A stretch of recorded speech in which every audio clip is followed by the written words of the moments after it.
There's been a lot of talk about cutting the wages of politicians during COVID-19, and in fact a recent survey commissioned by the IPA suggests the idea has pretty strong support. But if you ask me, whilst popular, the idea is pointless. I mean, I get it, the private sector is on its knees with the lockdowns that the public sector ordered, whilst the same public sector remains largely unaffected economically. But some broad brush 20% pay cut to pollies and mandarins, it'll be nothing more than symbolism. But that's not to say the public sector can't do their bit as we reform the economy on the other side of the virus.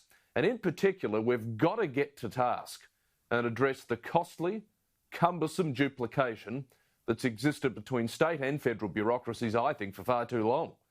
I mean, studies over the years have suggested that literally billions of dollars could be saved here every year. And that's, of course, money that could instead help pay down the eye-watering debt or even fund productivity-enhancing projects. Now, Australians are right to ask, for example, why does every state have its own Department of Indigenous Affairs, only for the Commonwealth to have one as well? Why do they all have their own sports ministers, arts ministers, health ministers, education departments, all the rest of it, armed with centurions of staff and paper pushers, and then in Canberra, it's all there again? Now, our federation, I think, has become one expensive dance of duplication, where the Commonwealth always wants to lead, but it just ends up stepping on the toes of the states. Surely, where practical, it's time we consolidate and streamline. But reforming the way the federation works won't be easy. There are very powerful vested interests and powerful unions manning the gates. It will mean job losses. It will need political adversaries to come together. But if we get the job done, the benefits will be enormous. So let's forget about all this pay cut stuff and focus on the big picture.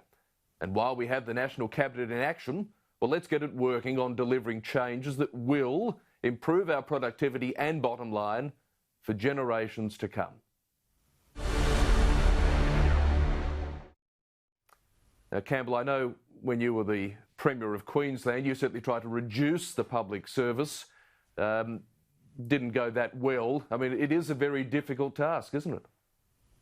Look, reform is difficult in Australia in the year 2020, but what you've just put forward is something we really must try, and it has to be a political discussion. You know, if you think about how Australia was formed, it was the then premiers of colonies, Great Britain's colonies in Australia, coming together to have a political negotiation. And that's what I've been urging myself for some years, Michael. I think this can't be led by the bureaucracy. There are some of those entrenched interests that you alluded to. Bureaucrats hate giving up numbers of people, power, budgets, etc., position. This has to be a negotiation between the Prime Minister, the first ministers of the territories and the states. That's how we do this. But what you're saying is dead right. There are golden nuggets everywhere that we can save if we actually reduce that duplication and have a new compact for how Australia works.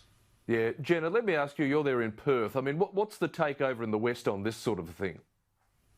It's been really fascinating, Michael, because I recently moved back to Perth a couple of months ago and seeing just how parochial WA is because we are so isolated from the rest of the country. People don't really pay a lot of attention to federal politics until there's something like this, which is happening at the moment. So they really rely on their local pollies to really rise to the challenge, whether that's in health or education or things like that. So I think one of the things that the West Australian government and specifically Western Australian people would like to see the eradication of is essentially around environmental approval processes, when you have to go through an environmental minister here in WA to have big ticket items and big ticket projects marked off by things like people like Rio Tinto and BHP, and then it has to go through all of the green and red tape over in Canberra as well. There's a lot of double handling that I think that they're pretty keen to get rid of.